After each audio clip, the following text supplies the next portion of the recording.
it provides you an awareness of mental health issues and what that might look like, gives you the tools to be able to manage it in the capacity required before further assistance comes, and it helps to reduce mental health stigma as well. And the second program that we offer is the Road to Mental Readiness program, and this is more for your own benefit because mental health is a continuum. So people don't go from really well to really sick, usually, just like that. There are signs and symptoms along the way. So whether that be trouble sleeping or exhaustion, bad mood, not getting along with your spouse, all of these things can be a sign of maybe needing further assistance. So we also have a peer support team. And these people are trained in these programs, and they're also trained to provide resources and learn about mental health in further depth, so that they can be a confidential support to their brothers and sisters on the job.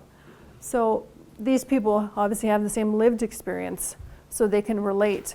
And you might be having a problem, or you've seen something at work. It's not maybe something you want to share with your friends, your family, your spouse, your girlfriend, whatever the case may be, but you can talk to another firefighter about it. And that's the beauty of this program.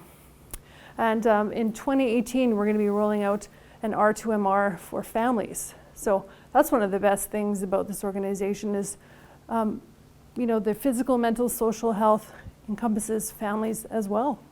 So the R2MR program is going to help families know when to recognize symptoms in you or in themselves, vicarious trauma, so that you can get the help you need.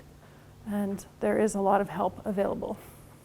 Yeah, our mental health programming is something that is very integral to everything that we do with our health and wellness program. And the reason why it's very integral to what we do is because we've seen what happens when you don't have a mental health program. In 2014, we had a suicide. One of the members that everybody went to, he was strong, he was capable, well-spoken, very well regarded, took his life. We don't want anybody ever suffering in silence. And it's not a weakness or a character defect to have a mental health issue. Most of us, 1 in 3 of us, will have a mental health issue during our lifetime. Those are the facts. It's just the way that it goes. It doesn't have to be something big. It can be anxiety, it can be panic, it can be seasonal affective disorder. I know when the sun goes down and I don't get as much sun, I know I have to start hiking up my vitamin D and other things because I know that I don't do as well in the winter months as I do in the summer months. But that's about learning about your mental health and being able to look after it. Fire rescue is an amazing career. We have people that have been with us for 30 plus years, and the only reason why they leave is usually because they get to age 60 and they're asked to retire. So that's usually the only time that we lose people. It's an amazing career. It's a strenuous career, but it's very rewarding. And it's our role to be able to make sure that we keep people healthy as firefighters and healthy as individuals.